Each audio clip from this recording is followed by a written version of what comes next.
वळूयात पुढच्या बातम्यांकडे। अजित पवारांच्या पार्थिवावर अंत्यसंस्कार झाल्यानंतर आता राजकीय आरोप प्रत्यारोपांचा जोर वाढलाय। ठाकरे गटाच्या नेत्या सुषमा अंधारेंनी विमान अपघाताबाबत संशय व्यक्त केला। दाट धुक्याने विमानाचा अपघात झाला असं सांगितलं जातंय। मग सीसीटीव्हीत विमान स्पष्ट कसं दिसतं असा सवाल अंधारेंनी विचारलाय।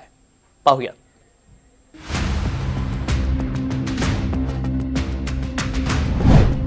अजित पवारांच्या विमान अपघातावरून राजकारण पेटलं।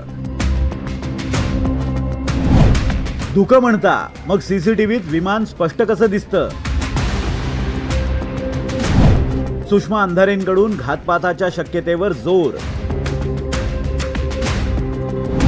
राज्य सरकारकडून विमान अपघाताच्या चौकशीचे आदेश। अजित पवारांच्या विमान अपघाताचं एकही ठोस कारण अद्यापही समोर आलं नाही। या अपघाताचं हे एकमेव सीसीटीव्ही फुटेज। सीसीटीव्ही फुटेजमध्ये विमान खाली कोसळताना दिसतंय। विशेष म्हणजे या फुटेजमध्ये विमान स्पष्ट दिसतंय।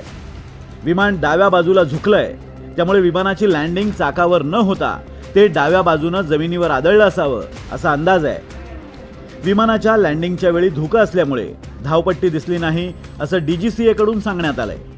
विमानाचे पायलट आणि कंट्रोल रूम दरम्यान झालेल्या संवादावरून ही माहिती देण्यात आली आहे।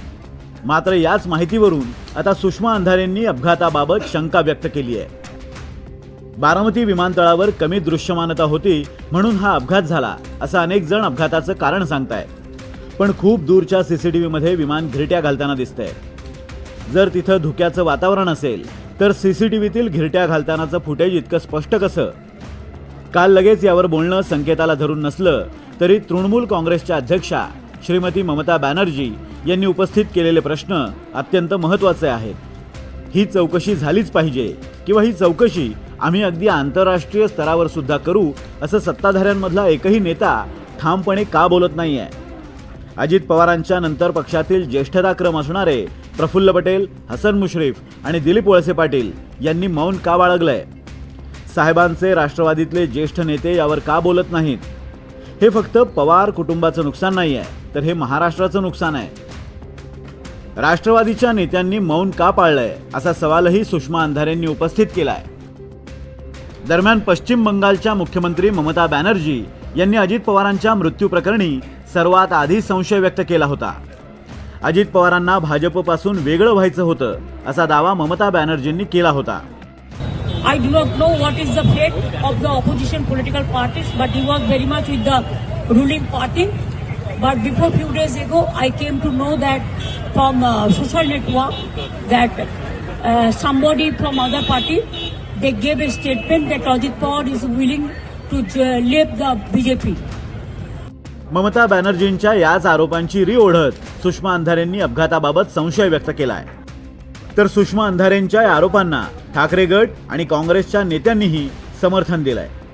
आम्ही अजित पवारांसारखा माणूस गमावलाय, त्यामुळे या अपघाताची चौकशी झालीच पाहिजे अशी विरोधकांची मागणी आहे। तर चौकशी होईलच, मात्र विमान अपघाताचं भांडवल कुणी करू नये असा सल्ला सरकारमधील नेत्यांकडून दिला जातोय।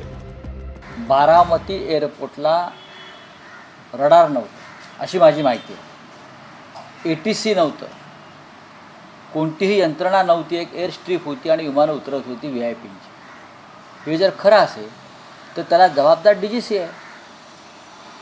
ATCची यंत्रणा नाही, रडारची यंत्रणा नाही, खाली बारामतीच्या विमानतळावर पुरेसा स्टाफ नाही, मग अशा अपघाताला जबाबदार कोण? मग अशा अपघातांची सगळ्यात चौकशी होणं गरजेचं आहे ना। तुम्ही जर सोशल मीडियावर जर पाहिलं तर 80-90% लोकांचं मत आहे की हा घातपात आहे, हा अपघात नाही।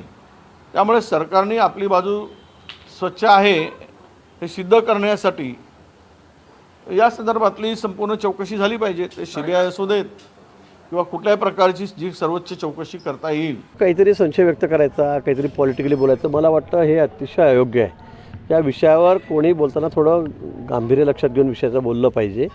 चौकशी सखोल होते, दिल्लीहून सगळ्या टीम त्या ठिकाणी आलेल्या आहेत, DGCच्या टीम आलेल्या आहेत, सगळे त्या ठिकाणी काम व्यवस्थितपणे चाललेलं आहे। स्वतः मंत्री त्या खात्याचे त्या ठिकाणी होते, गृहमंत्री येऊन गेले।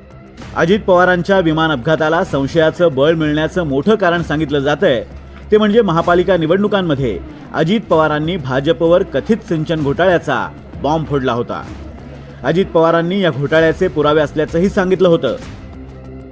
पत्रकार मित्रांनो, 220 कोटी झाले. 220, 330 आणि 220.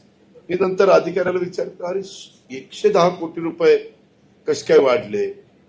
ते म्हणले आम्हाला सांगण्यात आलं की आम्हाला पार्टी फंड पाहिजे म्हणून त्याच्यात 100 कोटी वाढवण्यात आले आणि मग हे 100 कोटी वाढवत आहेत म्हणून त्या रिटायर झालेल्या अधिकाऱ्यांनी सांगितलं की आमच्याही लोकांनी 10 कोटी वाढवले. नेमका हाच आरोप अजित पवारांसाठी घातक ठरल्याची चर्चा सध्या राजकीय वर्तुळात दबक्या आवाजात केली जाते. दरम्यान विरोधकांच्या गंभीर आरोपांमुळे या प्रकरणाला वेगळंच वळण येऊ शकतं. मात्र शरद पवारांनी वेळीच या प्रकरणात हस्तक्षेप केलाय. पुतण्या गेल्याचं दुःख उराशी असतानाही पवारांनी वेळीच माध्यमांसमोर येत घातपाताचे तर्क फेटाळून लावले होते. हे काही नुकसान झालं ते भरून निघणार नाही. पण सगळ्याच गोष्टी आपल्या हातात नसतात. मी आज मीडियासमोर येणार नसतो, परंतु काही विरोधक असतात. हा अंगरात याच्यामध्ये काहीतरी राजकारण आहे अशा प्रकारची भूमिका कलकत्त्यावरून मांडली गेली. याच्यात राजकारण नाही, हा निवड अपघात आहे. शरद पवारांनी घातपाताच्या चर्चांना पूर्णविराम देण्याचं आवाहन केलंय. मात्र विरोधकांनी अपघाताच्या चौकशीची मागणी कायम ठेवली आहे. तर राज्य सरकारनंही विमान अपघाताची चौकशी करण्याचे आदेश दिलेत. हा विमान अपघात नसून हा घातपात असल्याचा आरोप होतोय. या अपघात प्रकरणी तांत्रिक बाबी तपासल्या जात आहेत. फक्त इतकंच नव्हे तर केंद्रीय हवाई उड्डाण मंत्रालयानं याबाबतचा तपासही सुरू केलाय. पण लोकांच्या मनातला संशय दूर व्हावा यासाठी सरकारनं CID चौकशीचा निर्णय घेतलाय. Bureau report, NDTV Marathi.